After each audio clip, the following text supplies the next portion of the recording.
Pemirsa, Gubernur Lembaga Ketahanan Nasional Aceh Hasan Syadzili menyampaikan keyakinannya bahwa program makan bergizi gratis dapat menjadi langkah strategis untuk mendongkrak perekonomian lokal sekaligus meningkatkan kualitas hidup masyarakat. Dalam sebuah pernyataannya, Aceh Hasan juga menyebutkan bahwa program tersebut tidak hanya fokus pada aspek kesehatan, tetapi juga dapat memberikan dampak positif bagi ekonomi daerah.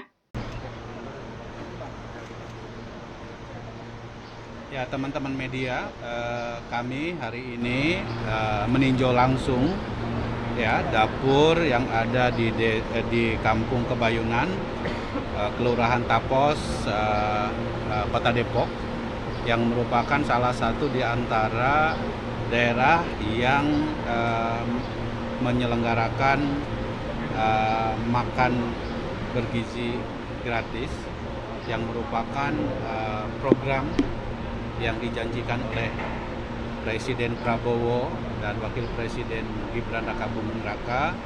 Dan kita bisa menyaksikan tadi bahwa di Kampung Kebayunan ini atau di Kelurahan Tapos ini khusus ada 5 dapur, dan kita bisa lihat bagaimana dapur ini setiap dapurnya melayani rata-rata 3.000 porsi bagi anak-anak, ya, terutama anak-anak yang bersekolah, baik PAUD, SD, SMP maupun SMA.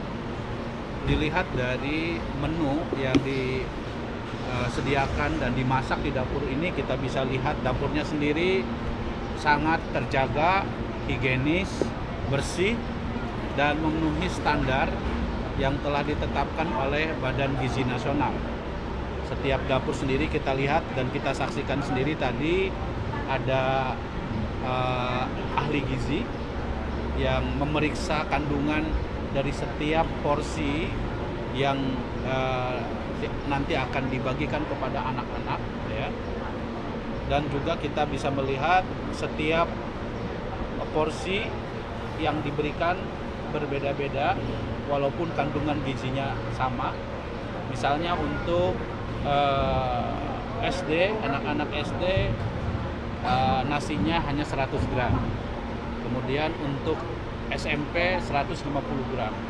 Sementara SMA 200 gram. Jadi porsi yang diberikan tentu tergantung dari kebutuhan kecukupan gizi bagi setiap usia anak-anak yang diberikan dalam makan bergizi ini.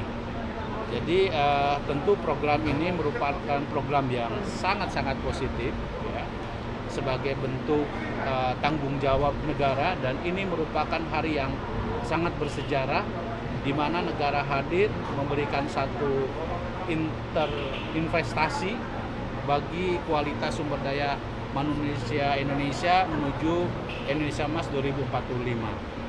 Dengan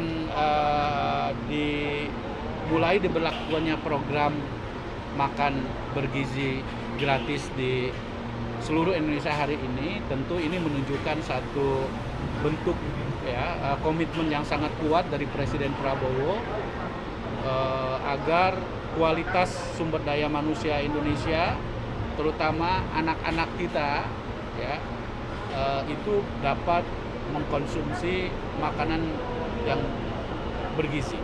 Dan makanan bergizi ini adalah merupakan fondasi bagi tumbuh kembangnya anak menjadi anak yang kuat, memiliki kecerdasan, dan tentu anak-anak Indonesia bisa fokus untuk belajar. Ya, tidak ada lagi rasa lapar pada saat mengikuti pelajaran, dan kita harapkan tentu ini merupakan bentuk komitmen yang kuat dari Presiden Prabowo dalam rangka memastikan agar program peningkatan kualitas sumber daya manusia Indonesia betul-betul bisa diwujudkan nanti.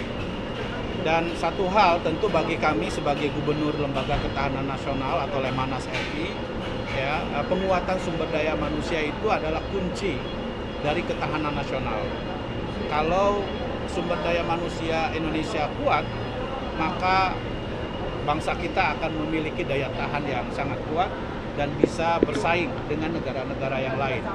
Dan program makan bergizi gratis ini tentu harus kita sukseskan bersama, ya. Dan ini berlangsung di seluruh Indonesia di 26 provinsi secara bertahap, dan mudah-mudahan nanti pada saatnya sesuai dengan target bisa memenuhi terhadap seluruh kebutuhan anak-anak Indonesia.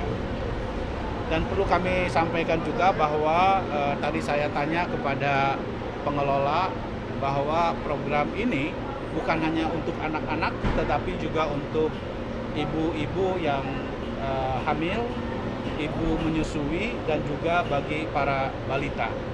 Tentu kita pastikan, terutama contoh di Kampung Kebayunan ini di Kelurahan Tapos, prosesnya sudah berjalan dengan baik, dan nanti kita akan lihat bagaimana proses distribusinya kepada anak-anak, terutama anak-anak SMP maupun anak-anak SD, proses distribusinya sehingga bisa berjalan dengan baik.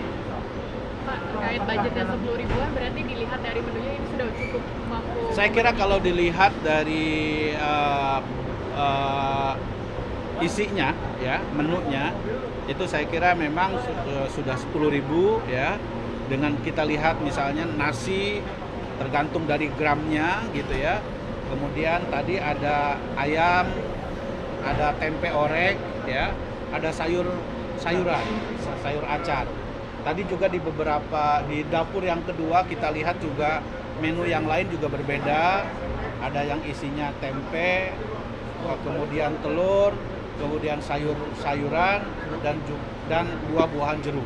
Jadi kalau kita lihat dari aspek itemnya sudah mencukupi 10.000 tersebut. Tapi rencana mau masukin susu jadi nggak sih, Pak? Nah, itu saya kira nanti pada saatnya harus ada, karena itu bagian dari meningkatkan kualitas gizi dari anak-anak kita. Berapa sekolah yang disasar untuk dapur Kebayunan ini? Nah, tadi kami mendapatkan laporan bahwa untuk di Kebayunan ini ada 33 sekolah, ya. 39 sekolah. Jadi untuk dapur ini terdiri dari 5, ya. Setiap satu dapur itu melayani rata-rata 3.000, ya. Tentu tergantung dari berapa jumlah sekolah dari jumlah siswanya. Tetapi untuk di dapur Kebayunan ini, ya, dari 5 dapur ini melayani sekitar 39 sekolah, baik PAUD, SD, SMP maupun SMA. Bapak, 16.000 ini setiap hari ya di sana? Iya, tentu. Ini 16.000 ini untuk setiap hari, ya, yang melayani semua sekolah 3 km dari radius dapur ini gitu. Dan jumlahnya ada sekitar 39 sekolah. Pak, misalkan ditemukan warga yang mengadukan misalkan makanannya basi, itu dilarikan kemana, Pak? Kalau mengadu? Saya kira di dapur ini kan ada kepala dapurnya, ada ahli gizinya, dan ada yang bertugas secara operasional. Satu hal yang bisa kita saksikan dari proses dapur hari ini adalah bahwa ini bisa menarik, memperkerjakan tenaga lokal masyarakat di sini. Setiap dapur itu memperkerjakan 46 warga lokal. Ya, itu artinya adalah bahwa dengan program makan bergizi ini kita harapkan juga mendorong dan menggerakkan ekonomi lokal. Termasuk diantaranya adalah penyerapan terhadap tenaga kerja di daerah di mana lokasi dapur itu berada. Ya, saya tadi tanya satu persatu di antara para pekerja yang baik sebagai tenaga masak maupun yang memasukkan menu ke makanan maupun yang mendistribusikan, ini sudah memperkerjakan masyarakat lokal, dan ini menunjukkan bahwa memang dampak dari program makanan bergizi ini akan mendongkrak ekonomi lokal yang ada di masing-masing daerah tersebut. Nanti kita wawancara lagi. Ya, nanti kita wawancara. Satu lagi Pak, bahan pokok sendiri di produk dari sini juga di ini ya Pak produk. Ya, tentu kita harapkan ya nanti mitra yang ada di sini juga bisa diharapkan bisa memanfaatkan potensi pangan lokal yang ada di wilayah sini. Oke ya, nanti kita ada lagi lihat di sekolah ya. Nanti yang lebih lama. Pemirsa, jangan lupa ikuti terus berita menarik dan terupdate lainnya dengan cara like and share di seluruh akun BI TV. Saya Putri Purwitasari pamit undur diri dari hadapan Anda. Terima kasih dan sampai jumpa.